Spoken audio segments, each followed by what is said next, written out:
Dan saya yakin ekonomi kita triwulan keempat tumbuhnya akan di atas 5%. Dia sih prediksinya 5,5%.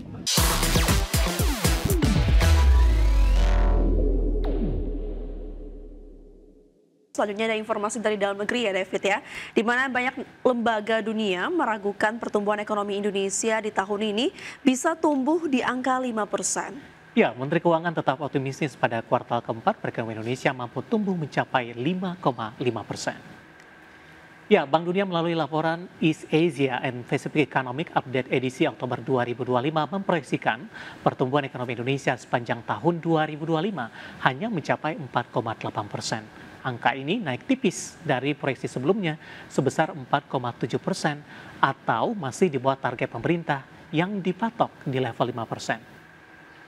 Menteri Keuangan Purbaya Yudi Sadewa mengakui adanya perlambatan ekonomi pada kuartal ketiga di 2025.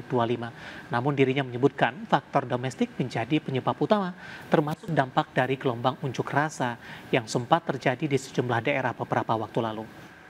Namun meski demikian, Menkyu optimis perekonomian Indonesia akan kembali menguat pada kuartal keempat 2025. Purbaya memperkirakan pertumbuhan ekonomi di kuartal keempat dapat mencapai 5,5%. Yang ini didukung oleh peningkatan penyaluran kredit perbankan yang dibooster penempatan dana pemerintah sebesar Rp200 triliun di Bank Himpara.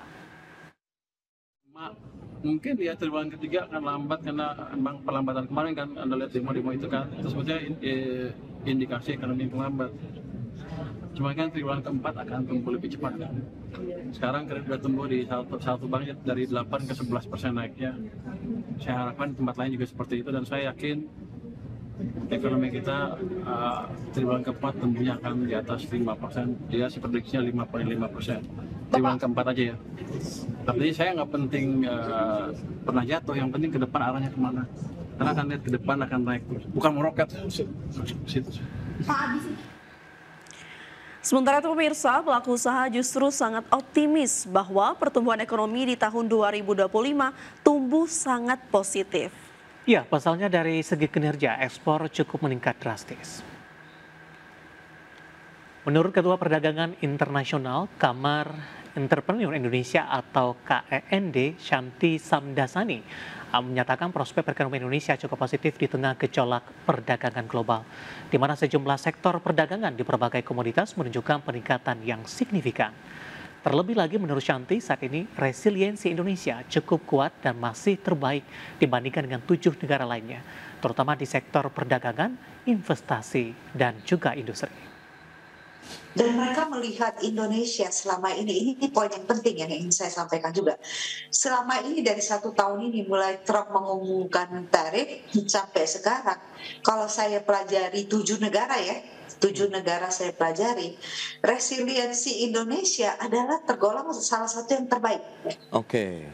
Dari segi menjaga diplomasi, dari segi menjaga devisa, keseimbangan impor ekspor dan lain-lain, saya melihat ini cukup baik. Dan saya melihat dari pihak pengusaha itu masih ada trust kepada pemerintah bahwa they can turn this around. Ini bisa menjadi ini. Jadi trust itu ada dan resiliensi dari dua belah pihak ada. Pengusahanya resilient, pemerintahnya resilient. And I think this is a very good formula. Namun demikian nanti saya akan jelaskan kenapa saya optimis Indonesia bisa menutup tahun ini di atas 5%. Ya pemirsa, terima kasih untuk Anda masih bergabung bersama kami di Market Blast, dan selanjutnya kita akan coba melihat updatean terkini berita-berita emiten yang berhasil dihimpun oleh tim redaksi kami, bukan begitu Vina ya? Dan kita ke informasi pertama, ini menarik di Vina, dividen interim. Ini juga dividen yang atau informasi yang tunggu-tunggu oleh para investor dan pemirsa ADX Channel. Di mana PT Cisarua Mountain Dairy Tbk atau Cimory akan membagikan dividen interim kepada para pemegang saham pada akhir Oktober mendatang. Ya, Cimory akan membagikan dividen interim senilai 793,46 miliar rupiah atau setara dengan Rp100 per saham. PT Cisarua Mountain Dairy Tbk akan membagikan dividen interim kepada para pemegang saham pada akhir Oktober mendatang. Cimory akan membagikan dividen interim senilai Rp793,46 miliar atau setara dengan Rp100 per saham. Sekretaris Perusahaan Cimory, Dinar Primasari, menyatakan pembagian dividen interim tidak akan memberikan dampak negatif terhadap kinerja perseroan. Sepanjang paruh pertama 2025, Perseroan bukan kenaikan pendapatan sebesar 16,59% year on year menjadi 5,14 triliun rupiah. Saat itu pendapatan perseroan banyak dikontribusikan oleh segmen makanan konsumsi yang mencatatkan penjualan sebesar 3,35 triliun rupiah. Penjualan segmen tersebut meningkat 31,83% year on year dibandingkan periode sama di tahun 2024. Perseroan pun bukan laba bersih sebesar 993,8 miliar rupiah pada semester 1 2025 atau naik dari sebelumnya yang hanya 802,39 miliar rupiah pada semester 1 2024. Dengan demikian, nilai dividen interim tahun buku 2025 setara dengan 79,84% dari total laba bersih perseroan sepanjang paruh pertama 2025. Berbagai sumber, ID Action.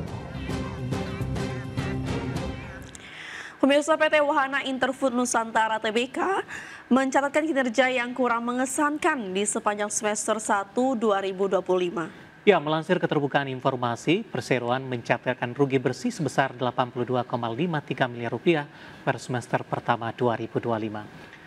Perolehan rugi tersebut meningkat 154,11% secara tahunan dari sebelumnya sebesar 32,47 miliar rupiah. Sementara dari segi top line, penjualan bersih perusahaan mencapai 73,15 miliar rupiah, turun 8,9% secara year on year. Sementara beban pokok penjualan tercatat sebesar di 69,54 miliar rupiah per 30 Juni 2025. Alhasil, total penjualan bersih yang dikurangi beban pokok penjualan menghasilkan laba bruto sebesar 3,6 miliar rupiah.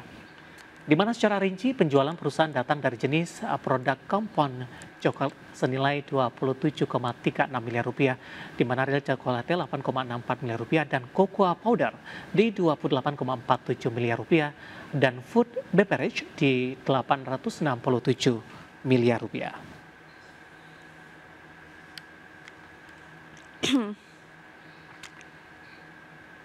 Selanjutnya pemirsa, Mitra Teknologi PT Global Digital Niaga Tbk atau Blibli mengungkapkan strategi bisnis hingga akhir tahun 2025. Direktur Utama Blibli, Kusumo Martanto, maksud kami, menyatakan cukup puas dengan kinerja perseroan yang cukup baik di sepanjang semester pertama 2025, di mana pendapatan naik 22% dengan laba bruto sebelum diskon naik 48% menjadi 3,47 triliun rupiah. Untuk kedepannya, Perseroan memastikan memiliki beberapa fokus utama. Fokus yang pertama adalah untuk mencapai profitabilitas, di mana Perseroan akan terus melakukan peningkatan margin melalui optimalisasi produk mix yang dijual. Selanjutnya, fokus kedua yakni dengan pengembangan teknologi, di mana fokus ini diyakini akan memberikan kontribusi peningkatan margin. Selain itu, Perseroan juga akan melakukan perbaikan struktur biaya. Dan berikutnya, fokus yang juga akan dilakukan yakni inovasi, seiring dengan terus berkembangnya permintaan konsumen. Dan terakhir, Perseroan juga akan melakukan percepatan omni-channel expansion, baik dari kategori elektronik, groceries, maupun home and living.